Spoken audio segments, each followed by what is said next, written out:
ഒരു ദശകമിവിടയിതു വിട ചൊല്ലി മറയുന്നു ഒരു പൂമരക്കാറ്റു പെയ്ത പോലെ.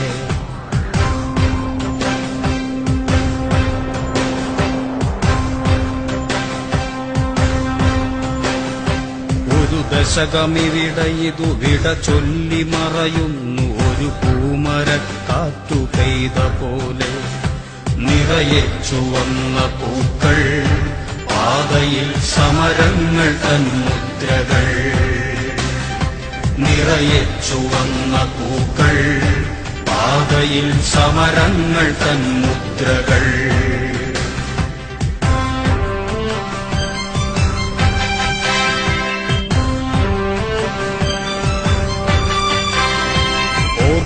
സഖാവേ സഹോദരാ നാം കേട്ട ദീർഘമുദ്രാവാക്യം.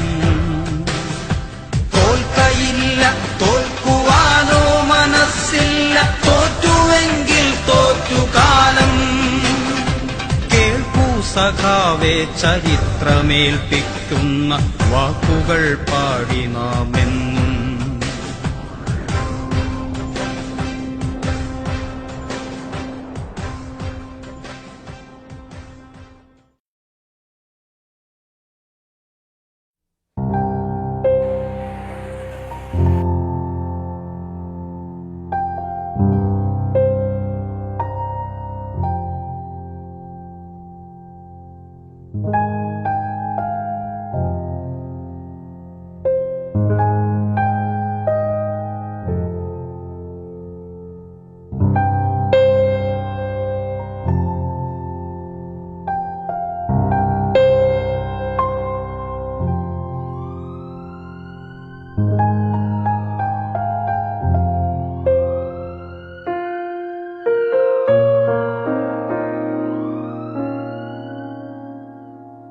എന്തോ പറ്റിയതാ? ഓ ഒന്നും പറയണ്ട. ഇന്നലെ കുടിച്ച് ബോധം പോയപ്പോ റബ്ബറിനടിക്കുന്ന മരുന്നെടുത്ത് കുടിച്ചതാ. ഇപ്പൊ എങ്ങനുണ്ട്? ഓ ഇപ്പൊ കുഴപ്പമൊന്നുമില്ല. വയറൊക്കെ കഴുകി ശുദ്ധിയാക്കിയല്ലേ. ആള് മയക്കത്തില്ല. ഞാൻ പോട്ടെ.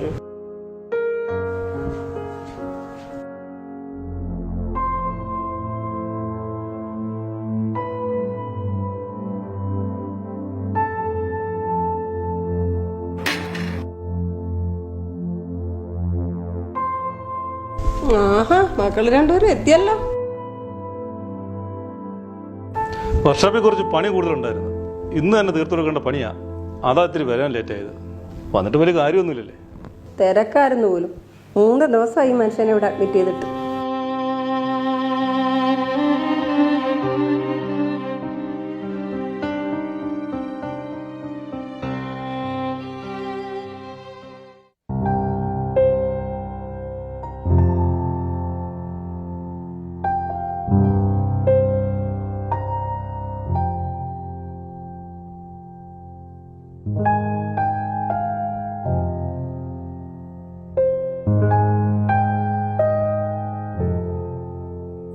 ഞാനിന്ന് എത്ര തവണ നിന്നെ വിളിച്ച്, നീ എവിടെ ആയിരുന്നു? വിളിച്ചപ്പോഴെല്ലാം നീ പരിധിക്ക് പുറത്ത്. വീട്ടിൽ നിന്ന് വിളിക്കുമ്പോൾ മാത്രമേ ഉള്ളൂ ഇങ്ങനെ. അവൻ എവിടാടി സമയം? നേതാക്കന്മാരോടൊപ്പം സ്ഥലകാല ബോധമില്ലാതെ കറങ്ങി നടക്കുന്നു. അവൻ എവിടാ സമയം?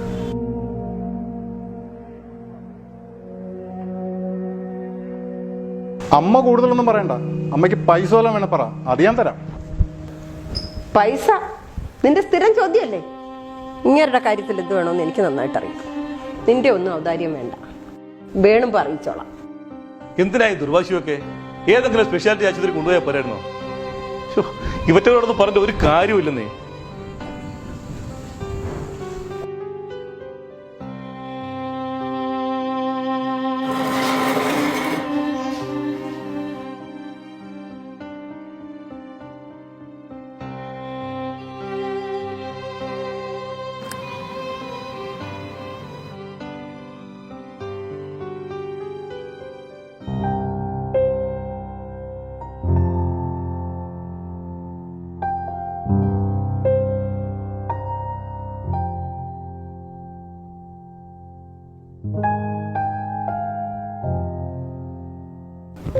നിങ്ങൾ പോണെങ്കിൽ പൊയ്ക്കോ, ഞാനിവിടെ നിന്നോളാം. കമ്പനി കുറച്ച് പണിത്തിരക്കുണ്ട്, ഞാനങ്ങോട്ട് ഇറങ്ങണം. എന്തെങ്കിലും ആവശ്യമുണ്ട് വിളിച്ചാൽ മതി.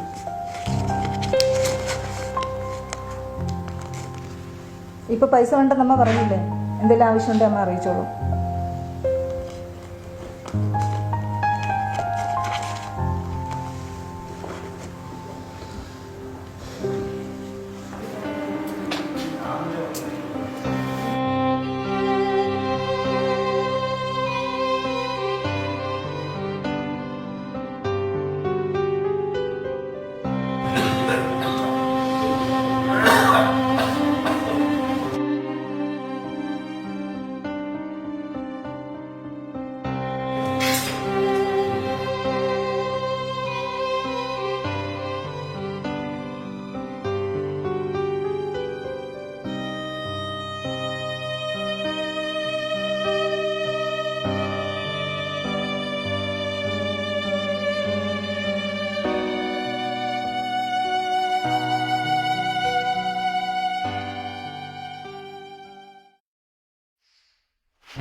ഇത്ര നാളെ ജോസഫ് ഏട്ടാ കണ്ടിട്ട്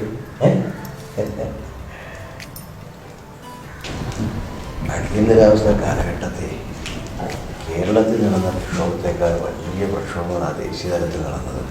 പ്രത്യേകിച്ചും ഫെർണാണ്ടസിൻ്റെ നേതൃത്വത്തിൽ ബീഹാറിലെ എന്തോ ചില പോരാട്ടമായിരുന്നു.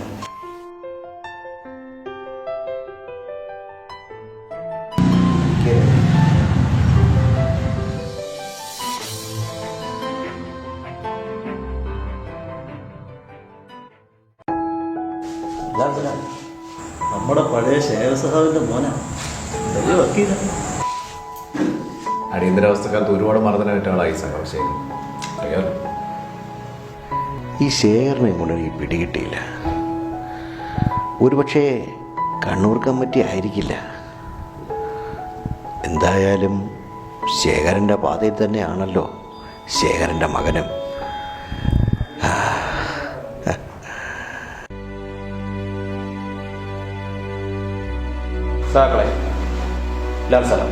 അടിയന്തരാവസ്ഥയുടെ ഈ വാർഷിക ദിനത്തിൽ ഇടതുപക്ഷത്തേക്ക് ഒളിച്ചു കടത്തപ്പെടുന്ന വലതുപക്ഷ ആശയങ്ങൾ എന്ന വിഷയമാണ് നമ്മളിന്നിവിടെ ചർച്ച ചെയ്യുന്നത്.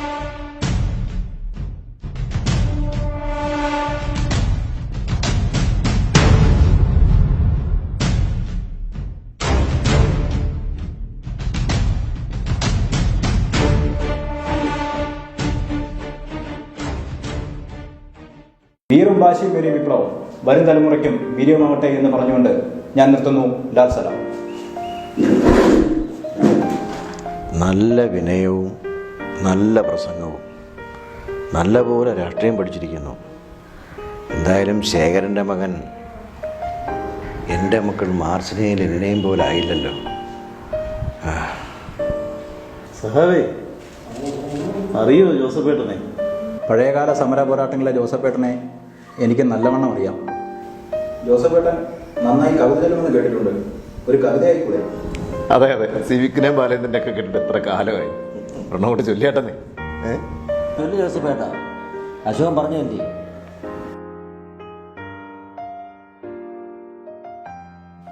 നീ എനിക്കിപ്പോൾ വിളമ്പുമീ അത്താഴം ഒടുവിലത്തെ അത്താഴമാവാം.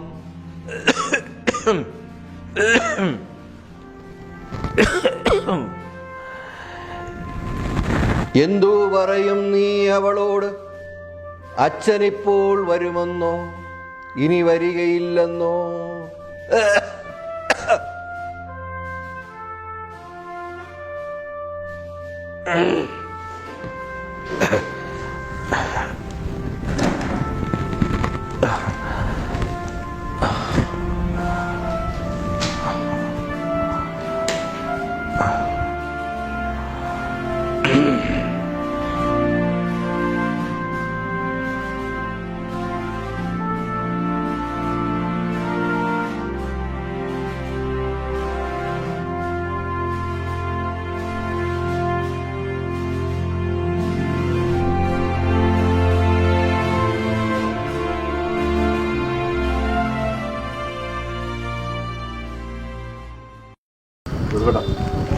ഇത്തിരി കഴിഞ്ഞു പോയാലോ? അതെ ജോസഫേട്ടാ, കുറേ നാളായി നമ്മളിന്ന് ഇരുന്നിട്ട്. അവിടെ സ്കൂട്ടറിലും കൊണ്ടുപോകും. ആ ഞാൻ ജോസഫേട്ടാ ഞാനോട്ട് വന്നേക്കാം. ബാ ജോസഫ്.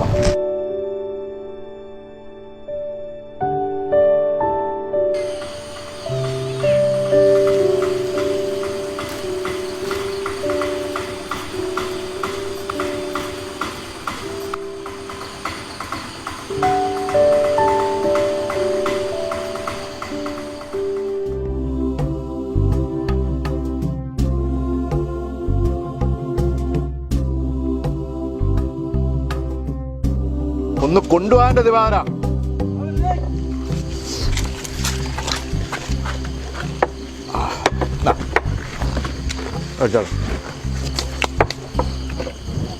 ചിക്കൻ എങ്ങനുണ്ട്? സൂപ്പർ. മുളക് ഇട്ടിട്ടുണ്ടല്ലോ. എല്ലാം ഇട്ടിട്ടുണ്ട്. അടിപൊളിയാക്കാം. ദിവാകര, നീ ഇപ്പോഴും ചെത്ത് വിട്ടിട്ടില്ലടാ. രാവിലെ ചെത്തിയ കള്ള് ഷാപ്പിൽ കൊടുത്തിട്ടില്ല, അകത്തിരിക്കുവാ.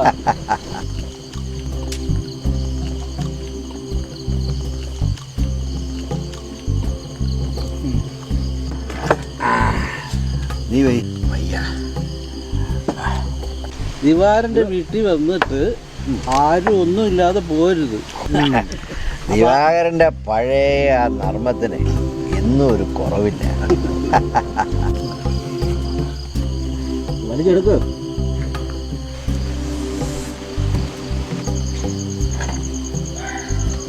ദിവാര, ഓ, എനിക്ക് ഇപ്പോഴും കോഴി പറ്റത്തില്ല. എൻ്റെ പഴയ അരിശത്തിന് ഇപ്പോഴും ഒരു കുറവില്ല.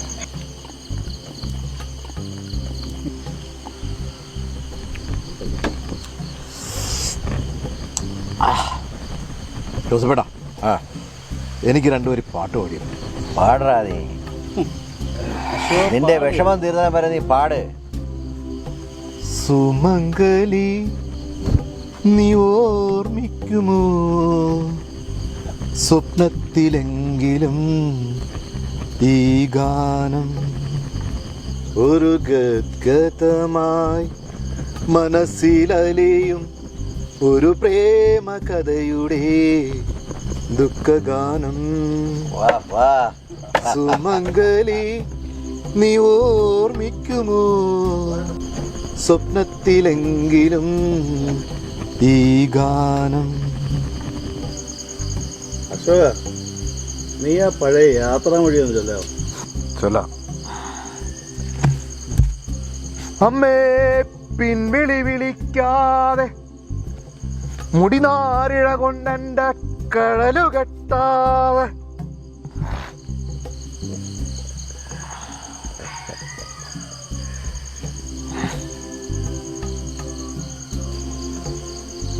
നീ അടുത്ത കാണാം നമ്മുടെ ബാലേന്ദ്രനെ കണ്ടിരുന്നു അശോക? ഇല്ല, അയാളിപ്പോൾ വലിയ തിരക്കുള്ള നടനല്ലേ. നീ ഇപ്പം നാടകത്തിനൊന്നും പോകുന്നില്ല അശോക?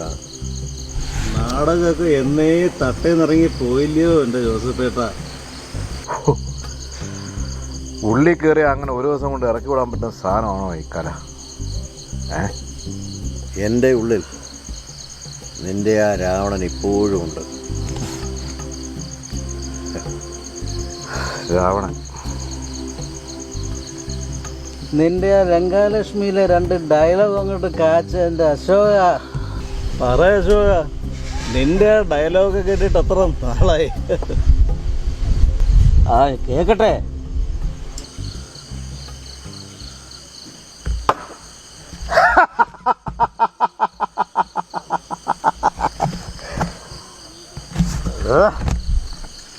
ഈ യുദ്ധത്തിൽ നിന്നൊഴിയാൻ നമുക്കിനി സാധ്യമല്ല. മരിച്ചവർക്ക് വേണ്ടി നാം ഇനിയും യുദ്ധം ചെയ്യും. പക്ഷേ ഈ യുദ്ധം നമ്മുടെ അവസാനത്തെ യുദ്ധമാണ്. പൊട്ടാത്ത പടത്തിട്ടകൾ നാം അണിയുകയും ഈ നിമിഷത്തിൽ ആത്മസഖിയുടെ അപേക്ഷ മനഃശാന്തിക്ക് വേണ്ടി ഞാൻ ചോദിച്ചോട്ടെ. ഈ രാവണന്റെ ജീവിതം ഒരു പാഴ്ചലവായിരുന്നു.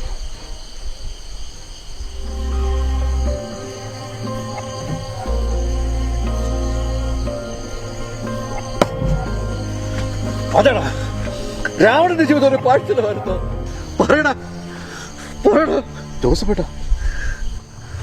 വിട് ജോസഫേട്ടാ, അവൻ നാടകത്തിലെ ഡയലോഗ് പറഞ്ഞല്ലേ. എനിക്ക് വീട്ടിൽ പോകണം. ദിവാര എന്നെ വീട്ടിൽ കൊണ്ടാക്ക്.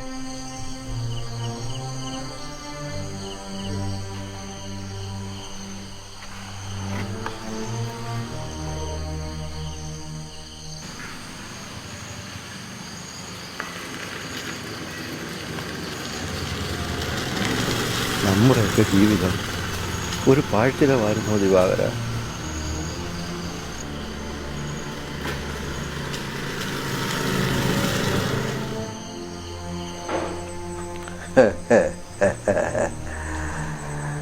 ഒരുപാട് നാളെ കൂടി ഞാനിന്ന് ഇച്ചിരി കുടിച്ചു.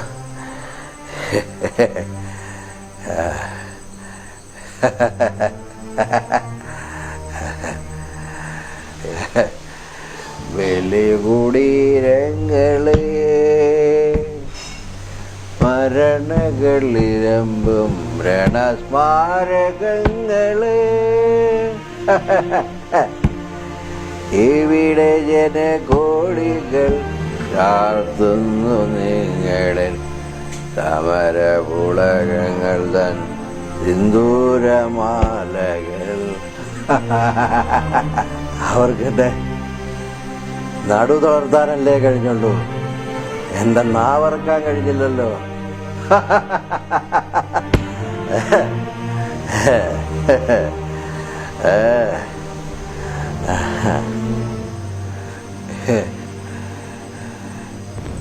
തണുപ്പ് കൊണ്ട് ഇവിടെ ഇരിക്കുകയാണോ മനുഷ്യ?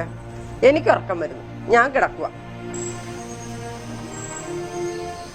വിപ്ലവ സമരങ്ങൾ ഒരുപാട് കണ്ടവനായി ജോസഫ്. ഞാൻ കാണാത്ത സമരമില്ല. ഞാനിനിയും വിളിക്കും. ഇൻക്വിലാബ് സിന്ദാബാദ്, ഇൻക്വിലാബ് സിന്ദാബാദ്. ഞാനിനിയും വിളിക്കും. എന്നാലും എൻ്റെ ആത്മസഖി എൻ്റെ മനസ്സമാധാനത്തിന് വേണ്ടി ഞാനിച്ചിരി കള്ളു കുടിച്ചു പോയി.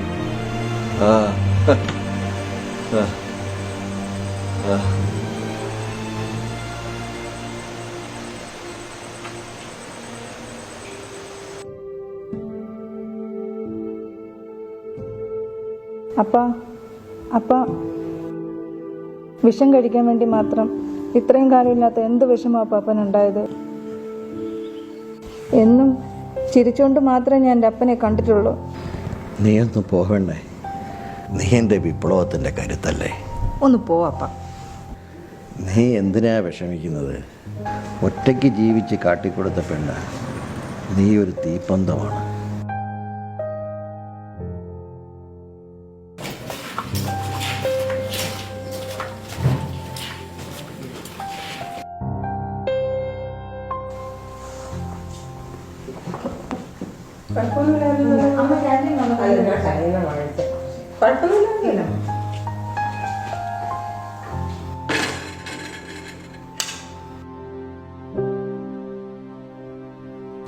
ഹലോ, മഞ്ഞ ഉണ്ടോന്ന് കഴിക്കും. എടുക്കട്ടെ?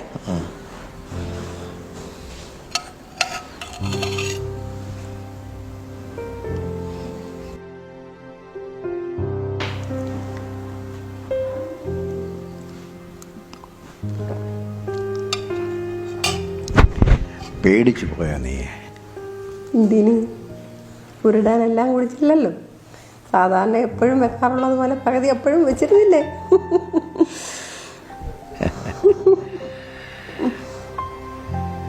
കഞ്ഞി മുഴുവനും കുടിച്ചോ. ഇന്ന് ഡിസ്ചാർജാ. പോണ്ടേ നമുക്ക്?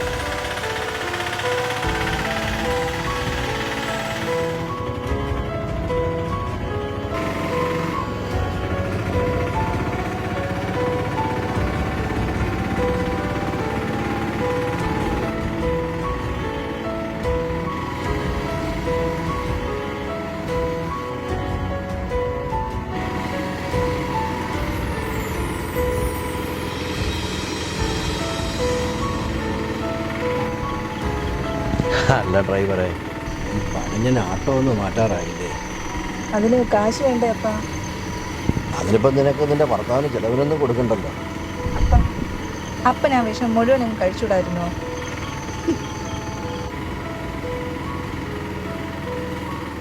പൈസ ഇല്ലെങ്കിൽ നിനക്ക് നമ്മുടെ ലെനിൻ സഖാവിനോടൊന്ന് ചോദിച്ചുകൂടായിരുന്നോ? തരാതിരിക്കത്തില്ല. നിന്റെ ഉടപ്പറപ്പല്ലേടി അവൻ. അതെ അതെ, ടൗണിൽ പണിയുന്നവൻ്റെ മണിമാളികയുടെ ചുവരിലും തറയിലും ടൈലിനോടൊപ്പം പൂത്ത നോട്ടുകൾ പഠിപ്പിക്കണ്ടെന്നാ കേട്ടെ. ചോദിച്ചു നോക്കടി, കേട്ടാതിരിക്കില്ല. അപ്പനും അമ്മയൊന്നും മിണ്ടാതിരിക്കുന്നുണ്ടോ? ഇല്ലെങ്കിൽ രണ്ടിനെയും പിടിക്കുന്ന വഴി കിടത്തി വിടും. ഓ പിന്നെ ഇറക്കിയിട്ട് ഞങ്ങളങ്ങ് നടന്നു, അത്ര തന്നെ.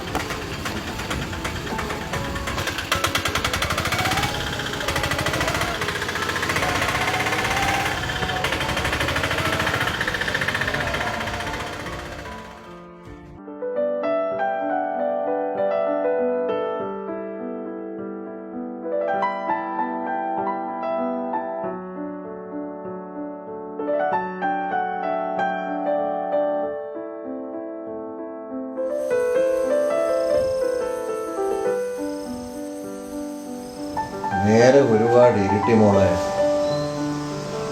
ഞാനിന്ന് പോകുന്നില്ലപ്പാ. ഇന്ന് ഞാൻ ഇവിടെ നിങ്ങളുടെ കൂടെ. എനിക്കിന്ന് ഒരുപാട് കഥകൾ പറയാനുണ്ട് രണ്ടുപേരും. അവർക്ക് പോവാൻ ഇഷ്ടമല്ലേ പറഞ്ഞു വിടണ്ട. നിങ്ങൾക്ക് എന്തോ ഇത്ര ധൃതി? മതിയോ? ഞാൻ പോട്ടോ? ഓ,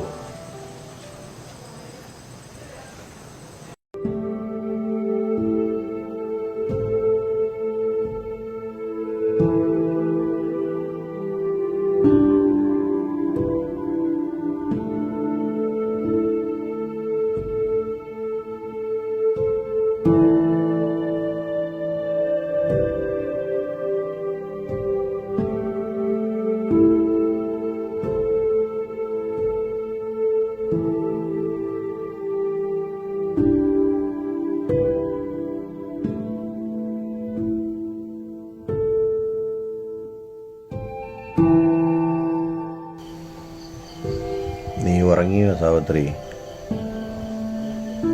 ഇല്ല.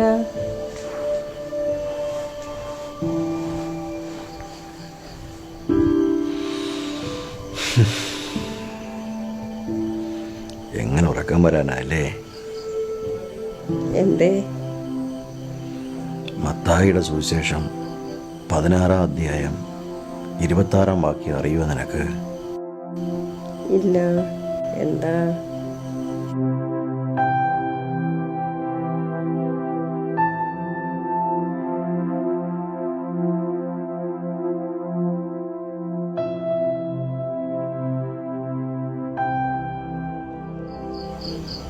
എല്ലാം നേടുന്നതിനിടയിൽ ഒരുവന് തൻ്റെ ആത്മാവിനെ നഷ്ടപ്പെട്ടാൽ ആ മനുഷ്യനെ പിന്നെ എന്തിനെ കൊള്ളാം? ഓ, അതിന് ആത്മാവിനെ നഷ്ടപ്പെടുത്തിയിട്ട് നമ്മൾ എന്തും നേടിയെന്നാ ജോസഫട്ട? ഇല്ലേ? ഇല്ല, എനിക്ക് ഉറപ്പുണ്ട്.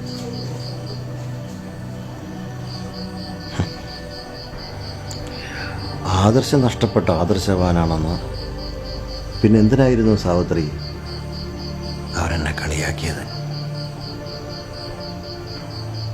നെറ്റിയിൽ കുങ്കുമപ്പൊട്ടും കയ്യിൽ ഇത്രയേറെ ചരടുകളും മാർച്ചിനെന്തിനാണ്? ഗൂണ്ടാ നേതാവിൻ്റെ ശിങ്കിടിയാവാൻ ലെനിനോ? അല്ലേലും മക്കൾക്ക് ഇങ്ങനെ പേരിടാൻ എനിക്ക് തീരെ ഇഷ്ടമല്ലായിരുന്നു. മൂന്നാമത്തെ കുഞ്ഞ് പെൺകുഞ്ഞായത് നന്നായി, ഇല്ലെങ്കിൽ അതിന് നിങ്ങൾ വർഗീസ് എന്ന് പേരിട്ടേനെ.